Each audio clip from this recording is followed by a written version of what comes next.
परम सत्कायो गुरु प्यारी सात संगत जी राधा स्वामी जी। सात संगत जी, ये तो संगत जानती ही है कि आज बाबा जी ने डेरे में बड़ा ही प्यारा सत्संग फरमाया है जी। आइए आज बाबा जी ने सत्संग में क्या क्या समझाया उसके बारे में सुनते हैं जी। आज बाबा जी ने तुलसी साहब की बाणी ली, दिल का हुजरा साफ कर जाना के आने के लिए। बाबा जी ने फरमाया कि ये बाणी तुलसी साहब की है। शेख तकी नाम का एक मुस्लिम जिज्ञासु हुआ करता था। उसने अपना डेरा हाथरस में तुलसी साहब के खेमे के साथ लगा लिया। ये गज़ल दिल का हुजरा साफ कर जाना के आने के लिए ये तुलसी साहब ने शेख तकी को देखकर उचारी थी। तुलसी साहब जी एक हिंदू थे। तुलसी साहब ने शेख तकी को फरमाया था कि जब मालिक एक है तो उसके बंदे अलग अलग कैसे हो सकते हैं। मज़हब तो इंसान ने अपने स्वार्थ के लिए बनाए थे। सभी धर्मों का मालिक को पाने का रास्ता अलग अलग ज़रूर हो सकता है, लेकिन मकसद सभी का एक ही है, उस मालिक के साथ रिश्ता जोड़ना। आगे बाबा जी ने फरमाया, आज हम अपने मन की असल अवस्था को ही भूले बैठे हैं। आज हमारे मन में ईर्ष्या और नफरत भरी हुई है। कोई हमसे पूछता है कि हम कौन हैं, तो हम अपनी जात और धर्म बताने लगते हैं। एक नफरत भरे दिल में मालिक का वास कैसे होगा। मन तू ज्योत स्वरूप है, अपना मूल पहचान।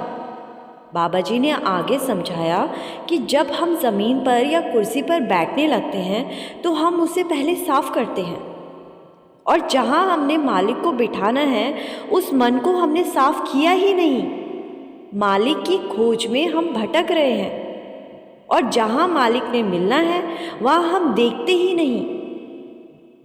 बाबा जी ने आगे फरमाया, सब किछ घर में बाहर नाही, बाहर ढूंढे परम भुलाई। बाबा जी कहते हैं सब कुछ तो हमारे अंदर है, लेकिन हम बाहर भटक रहे हैं। आज हम मन की गुलामी में लगे हुए हैं, मालिक से मांगते ही रहते हैं। हमसे अच्छे तो जीव जंतु है, उन्हें जितनी ज़रूरत होती है उतना लेते हैं और उसके बाद छोड़कर वहाँ से चले जाते हैं। और एक हम हैं, अपने घरों में इकट्ठा करने में लगे हुए हैं। आगे क्या होगा हमें नहीं पता, लेकिन हम बस इकट्ठा करने में ही लगे हुए हैं। कितनी भी धन दौलत इकट्ठी कर ले, खानी तो वही 2 रोटी है, पहनने तो 2 कपड़े ही हैं, चाहे कपड़ों से अलमारी भरी पड़ी हो। आगे बाबा जी ने कहा, जो किस्मत में लिखा होगा वो मालिक ज़रूर देगा। फिर भी हम इन भ्रमों में फंसे हुए हैं, और जो असल दौलत है उसको हमने इकट्ठा किया ही नहीं। हम तो बस मन की गुलामी में लगे हुए हैं। हम कई जन्म भी ले तो भी हमारे मन की चाहत पूरी नहीं होगी। आगे बाबा जी ने उदाहरण देते हुए समझाया, बच्चा जब बाप के साथ मेले में जाता है तो खेल तमाशे देखकर बड़ा खुश होता है, क्योंकि उसने बाप की उंगली पकड़ी हुई होती है।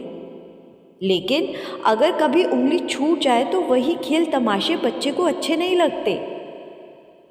बाबा जी ने आगे मन में बुरे विचारों की ईर्ष्या की मैल को अच्छे से समझाते हुए फरमाया, एक बीबी के घर साधु आया तो बीबी ने साधु को रोटी खिलाई, और बीबी ने सोचा कि साधु कोई अच्छी बात का ज्ञान देकर ही जाएगा। लेकिन साधु ने रोटी खाई और जाने लगा। तो बीबी ने आवाज़ लगाई, साधु महाराज जी, आप तो बिना कुछ बोले उठ गए। तो साधु ने कहा, बीबी मैं कल फिर आऊँगा। तो अगले दिन बीबी ने बहुत सारी चीज़ें साधु के लिए बनाई। जब साधु आया तो उसने एक मैला बर्तन आगे कर दिया। बीबी कहने लगी, महाराज जी, इस मैले बर्तन में मैं भोजन कैसे पा सकती हूँ। बाबा जी ने फरमाया, हमारा मन भी तो एक बर्तन ही है, लेकिन हमने अपने मन को साफ कभी किया ही नहीं। जैसे मैले बर्तन में कुछ डालेंगे तो वो चीज़ भी मैली हो जाएगी, ऐसे ही मन अगर मैला होगा तो उसमें जो कुछ भी डालोगे वो भी मैला हो जाएगा। अगर हम बर्तन को साफ नहीं करेंगे तो उस पर मैल की परतें जम जाती है, और जब कोई हमें समझाने लगता है तो हम बर्तन को रगड़ने लगते हैं और धीरे धीरे बर्तन चमकने लगता है और अपनी असल अवस्था में आता है। जब हम संतों की संगत करने लगते हैं तो हमें ज्ञान होता है और हम शब्द के साथ रिश्ता जोड़ लेते हैं और अपने मन के बुरे विचारों को साफ करने लगते हैं। फिर जाकर हमारा मन अपनी असल अवस्था में आने लगता है। जब तक हम शब्द के साथ नहीं जुड़ेंगे तब तक मन की मैल साफ नहीं होगी। जब शब्द का रंग हमारे मन पर चढ़ने लगेगा तो हमारा मन उसी रंग में रंग जाएगा। बाबा जी ने ललारी का भी उदाहरण दिया। किसी कपड़े पर दाग लग जाता है तो हम उस कपड़े को फेंकते नहीं बल्कि ललारी के पास लेकर जाते हैं। फिर ललारी उस कपड़े पर पक्का रंग चढ़ा देता है और कपड़े पर लगा दाग मिट जाता है। जब हम शब्द के साथ खुद को जोड़ लेते हैं तो मालिक के साथ इश्क का पक्का रंग हमारे मन पर चढ़ने लगता है और मालिक के साथ हमारा रिश्ता पक्का होने लगता है। आगे बाबा जी ने कहा, गूढ़े रंग विच रंग देव जी, मैलियां ने साड़ियाँ रूहा। आगे बाबा जी ने फरमाया, हम अक्सर कह देते हैं कि अभी तो बहुत टाइम है, फिर कर लेंगे। हजूर कहा करते थे, ये तो हमारी प्लानिंग है, लेकिन उसकी क्या प्लानिंग है ये कोई नहीं जानता। बाद में पछताने से अच्छा है आज जो हाथ में है उसे संभाल लो। बाबा जी ने बानी में से उदाहरण देते हुए समझाया, नाम रह्यो साधु रह्यो, रह्यो गुरु गोविंद, जिन जप्यो गुरु मंत्र।